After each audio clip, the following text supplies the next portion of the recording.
And our next speaker is a teenager who knows really all too much about cancer.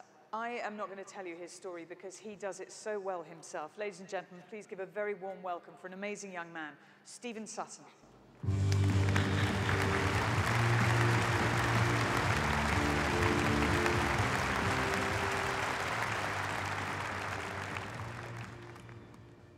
Hello, everyone.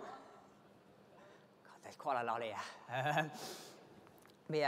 My name's Stephen. I'm 19 years old.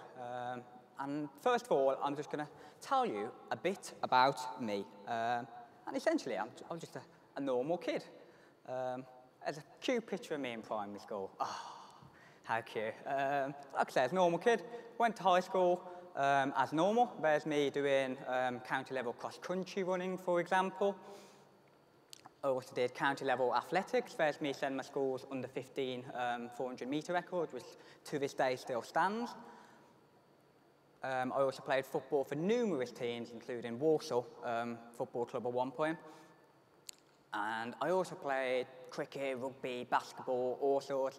And I only put this photo up for the incredible kit we had to wear, because it's something else, isn't it?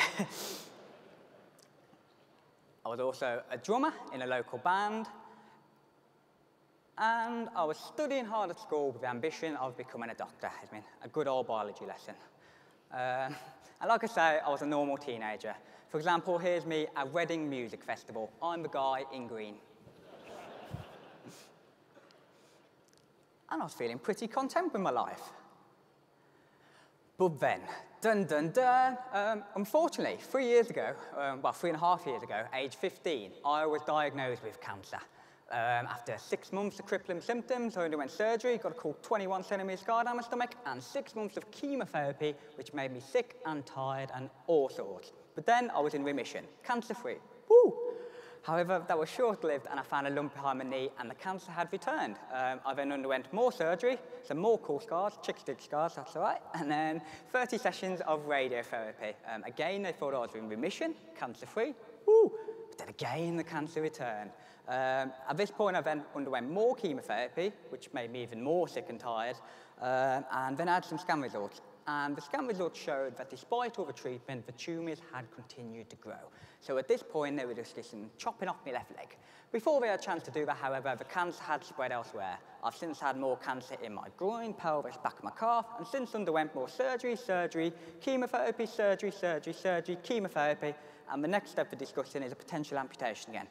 Phew. So, briefly put, that's my not-so-brief medical history. And kind of the main reason I'm here, I guess, because as you can see, I've been through a lot these last couple of years. But, more significantly, I've learnt a lot. And, not least, I'm still here, and I'm still smiling. And I'm still here and smiling because of the support of others, which I'll move on to later. But yeah, generally, I've just learned to be as positive as possible. What I've found is a positive attitude links to positive outcomes. And I've learned not to feel sorry for myself either, so none of you guys should feel sorry for me as well. Unfortunately, though, it has got to a point where my disease has been described as incurable by the doctors. I do not know how long I've got left to live. But one of the reasons for that is because I haven't asked. And that's because I don't see the point in measuring life in terms of time anymore. I would rather measure it in terms of what I actually achieve, I'd rather measure it in terms of making a difference, which I think is a much more valid and pragmatic measure. And I'm here to encourage you to have a similar outlook.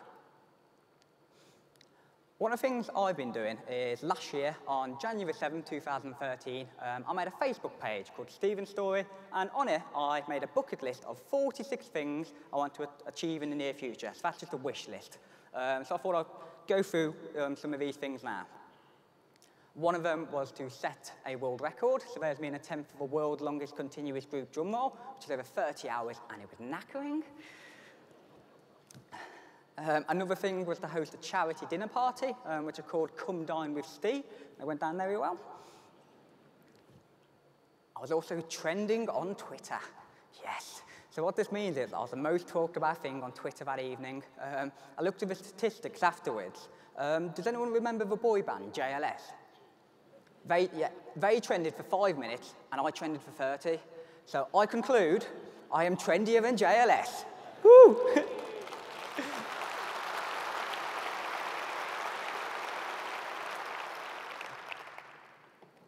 As well, one of the things on the list was to do some public speaking. So I started off doing this just in front of my old high school, and I've done places down in Street, and here I am now. As well, another thing on the list was to skydive. So there's me jumping 15,000 feet out of a plane. Good fun. Next thing on the list was to get a tattoo. Does anyone remember the kind of troll dolls with the funky hair? Yeah. I've got one of them tattooed underneath my armpit, with my armpit hair doubling up as a troll doll's hair. You know, I thought it was pretty creative. But it's about not taking things too seriously. Another thing on the list was the crowd surf in a rubber dinghy. So there's me doing that at Slam Dunk Festival, as you do. And another thing on the list, for example, was the drum in front of a huge crowd. I ended up doing this in front of 90,000 people live at Wembley and a TV audience of approximately 200 million. It was for the UEFA Champions League final last year. Pretty huge. It was Bayern Munich versus Borussia Dortmund. Before kick-off, I was one of 400 pre-match performers who got to walk out on the turf of Wembley, and it was an awesome experience. And I've had loads more awesome experience, but I've only got 15 minutes to talk, but these slides could go on and on and on and on, and I've done all this in 1 year. And what I want you to think about is this, that in a way, it's a bit of a shame, you know, that I've had to rely on tragedy, i.e. in the form of cancer, to remind me to have a good time, to remind me to do something. You know, it shouldn't be like that. If we want to go out there and achieve stuff, we should go do them. You know, life is for living. I've got this quote up on the board. It's quite a long one, so I'll explain it. But it involves money and a bank account, so a wealth management company, hopefully, the perfect audience for it. But the quote says, Imagine that you had a bank account that at the beginning of every day got £86,400 put into it, but at the end of every day, that money disappeared. Now, imagine, you take that money out, wouldn't you? You'd take it out, spend it on yourself, you'd give the money to someone else, you'd take the money out and store it. You wouldn't let this £86,400 disappear. Well, you are given this bank account. Unfortunately, it's not money, but it's time. Everyone in this room is given 86,400 seconds at the beginning of the day to do whatever they want with it. And at the end of the day, you're not getting that time back. So when you look at it like that, that's why I think it's important to use the time we've got as positively and productively as possible. One of the things I've been doing is raising money for a charity called the Teenage Cancer Trust. It's not the same as Teens Unite, but the remit is similar, and that's that a teenager shouldn't stop being a teenager just because they've got cancer. And this is where St James's Place came in, because the foundation supports charities like the Teenage Cancer Trust. So I'll just tell you a bit about what they do. They provide specialist wards like this, where people like me are treated. Before these wards are about, if you're under 18 and diagnosed with cancer, you got put in a children's ward with crying babies, patronising ABC toys, or an adult ward with old fogies who you didn't have as much in common with. Sorry if there's any old fogies in the room. But yeah, these wards are brilliant. I get to spend time with other people my own age. And you know, there's stuff on the ward teenagers use, musical instruments, PS3s, Xboxes, Wi-Fi. Wi-Fi on a ward for teenagers, who would have thought? And it made a big difference to me and my treatment. Also, I get to spend time with other teenagers my own age with the same illness. These are my cancer friends. We were going to go for the nickname Eggheads, but we thought that might be controversial. But all these teenagers there have had cancer, and from a common experience, we've just formed an invaluable support network to help each other through illnesses and help each other through life. Final thing I'm going to talk about that the charity does is they fund a conference. This conference is attended by about 200 young people from up and down the country with cancer. The conference, rather darkly, is called Find Your Sense of Tumour. That's the genuine name of it. Honestly, yeah.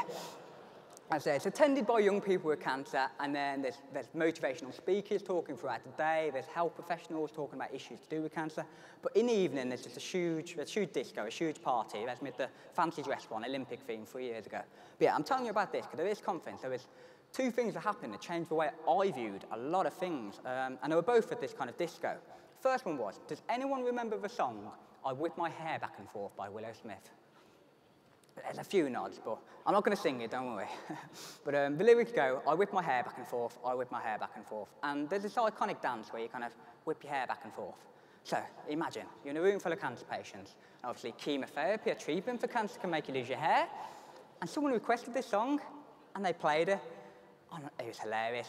Most of the people were bald, a lot of them had wigs, and we were all just ironically whipping our baldness back and forth. Oh, beautifully. But it was really touching, you know. And the next thing I saw, again at this kind of conference, this guy started messing with his leg. Everyone's like, what's he doing? Next thing you know, he pulls off a false prosthetic leg, starts waving about in the air, dancing about, having the time of his life. And again, that was really touching, because that showed me that I might be a young person with cancer, but you know, cancer doesn't have to have me. It's not the cancer that defines who I am, it's how I react to it. And I would have never known that if it wasn't for the Teenage Cancer Trust. But I think our point can be expanded and extrapolated throughout life in that bad things do unfortunately sometimes happen, whether it's cancer, whether it's another illness, whether it's, I don't know. Bad things do unfortunately happen, but it's how we react to it that counts. You know, so we should all try and react in the best way possible. And things like the St. James's Place Foundation are a fantastic way of reacting, because, you know, it gives money to charities like the Teenage Cancer Trust and Teens Unite, who support people, actual people like me. Number one on my bucket list, and the most important thing to me, was to raise £10,000 for the Teenage Cancer Trust. In about a year now, I've raised 160 grand for them, which is pretty cool. Thank you.